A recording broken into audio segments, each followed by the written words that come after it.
Всем доброго дня. Это очередной урок на нашем канале, и речь в нем пойдет о таких, по-своему, может быть, тонких вещах. Есть, конечно, вещи еще более, не сказать сложного, но более тонкого, что ли, порядка, более тонкой настройки. Однако к делу.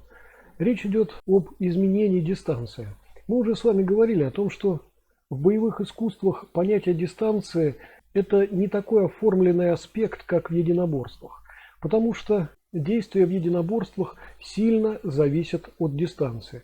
У нас условно существует 3 основных дистанции, в реальности их 5. Считается, что есть короткая, средняя и длинная дистанция, но есть еще супердлинная и сверхкороткая. Да? Но это вот характеристики скорее единоборств, чем боевых искусств. Конечно, в боевых искусствах мы тоже учитываем расстояние до противника или до противников.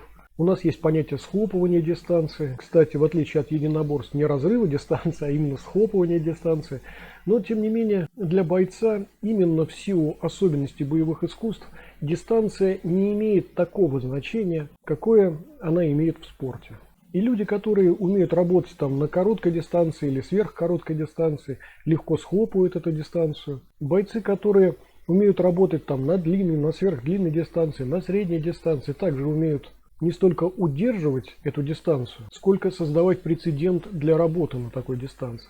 Так вот, как правило, понятие дистанции связано с понятием перемещения, шага, маневра и так далее. Неважно, вашего маневра, вашего противника или противников, или обоюдного движения друг к другу, друг от друга и так далее. И вот сегодня мы говорим о том, как без шага менять дистанцию. В начале урока мы рассмотрим как раз типичные варианты изменения дистанции за счет шага, они нам уже хорошо известны. А дальше мы перейдем, собственно, к теме урока.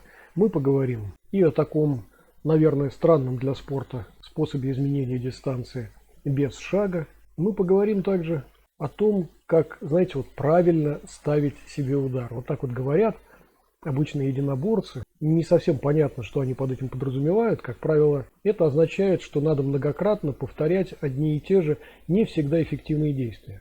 И делать их более эффективными за счет каких-то общих достаточно канонов, связанных с правилами того или иного единоборства. В боевой практике мы пользуемся несколько другими методами, и эффективность наших действий зависит не столько от количества удачных или неудачных повторений, сколько, наверное, от качества этих повторений, потому что существуют четкие технологии того, как сделать свое действие более эффективным. Защитное, атакующее, связанное с маневром каким-то и так далее. И вот в этом уроке мы касаемся буквально пары-тройки шагов, как я уже сказал, касаемся того, каким образом они переходят один в другой, но основной посыл этого видео – это изучение работы ногами с участием вот этих шагов и с участием такого набора импульса, как поворот корпуса. В целом тема несложная, но она действительно требует освоения достаточно серьезного и все большей и большей легкости исполнения, да?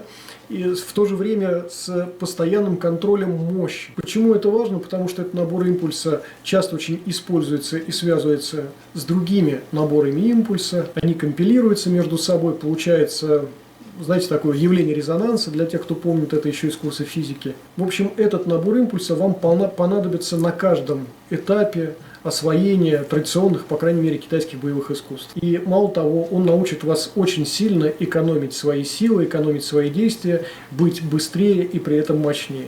Итак, о том, как приобретается урок, внизу в описании к видео. Там же разные полезные ссылки на ресурсы, содержащие информацию о боевых искусствах. Не забываем подписываться, делиться, ставить лайки, писать комментарии, жать колокольчик, чтобы ничего не пропустить. Переходить на плейлисты нашего канала, где вы легче сориентируетесь в тех темах, которые вас интересуют в области боевых искусств. А я вам желаю хороших тренировок.